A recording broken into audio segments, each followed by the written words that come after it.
السلام علیکم پیارے دوستو، پیراڈائز آف اسٹوریز میں خوش آمدید۔ ایک دن خانہ کعبہ میں اس بات پر بحث چھڑ گئی کہ اس وقت سب سے زیادہ سخی کون ہے۔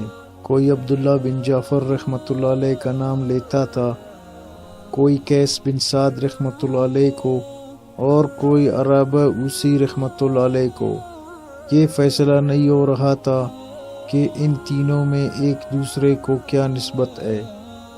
ایک آدمی کھڑا ہو گیا اور کہنے لگا کہ اس کے معلوم کرنے کی بہترین صورت یہ ہے کہ تینوں بزرگوں کے پاس الگ الگ 3 آدمی فقیر و سائل بن کر جائے اور وہ واپس آ کر اپنی اپنے رائے سے سرگزشت بیان کرے۔ یہ بات سب کو پسند آ گئی اور تینوں پارٹیوں نے ایک مضمون طے کر کے اپنے اپنے آدمی ان کے پاس بھیک مانگنے کے لیے بھیج دیے۔ عبداللہ بن جعفر رحمۃ اللہ علیہ کے پاس جس وقت یہ سائل پہنچا تو وہ اپنے علاقے پر جانے کے لیے سواری پر بیٹھ چکے تھے۔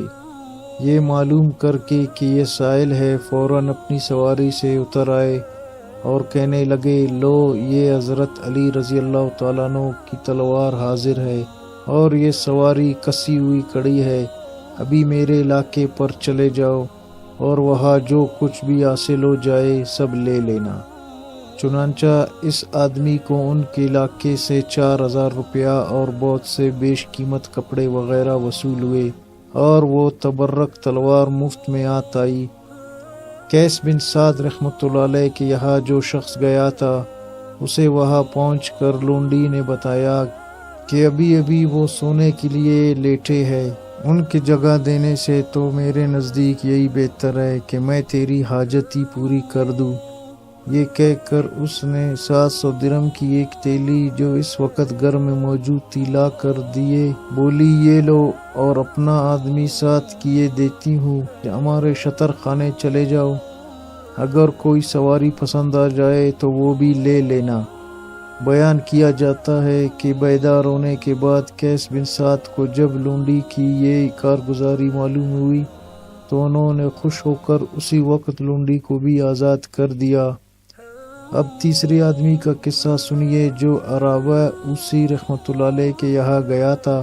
اسے وہاں جا کر معلوم ہوا کہ ان کی تو آنکھیں گئی ہے، یعنی وہ تو اندھا ہے، اور اس وقت 2 غلاموں کے سہارے مسجد نماز پڑھنے جا رہے ہیں۔ سائل نے اسی حالت میں اپنا سوال ان کے آگے رکھ دیا۔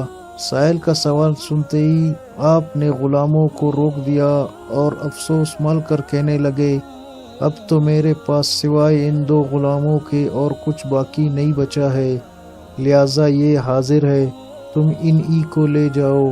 سائل نے عرض بھی کیا کہ اگر آپ انہیں بھی دے دیں گے تو آپ کو تکلیف ہو جائے گی اور نماز وغیرہ پڑھنے کیسے جایا کریں گے۔ فوراً آپ کے ماتھے پر بل آ گیا، کہنے لگے، اب اگر تم اس ہدیے کو قبول نہ کرو گے تو میں بھی انہیں اب اپنے پاس نہیں رکھ سکتا، للہ فی اللہ آزاد کر دوں گا۔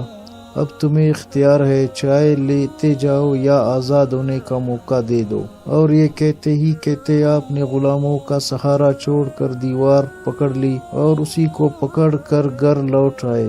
کچھ دنوں کے بعد جب یہ تینوں سائل کعبہ میں جمع ہوئے اور ہر ایک نے اپنے اپنے واقعات سنائے تو بیک زبان سب نے یہی فیصلہ کیا کہ اپنی مخصوص طرز ادا کی بنا پر اس دور کے سب سے بڑے سخی اور غنی دل حضرت عرابہ اوسی رحمۃ اللہ علیہ ہی ہے۔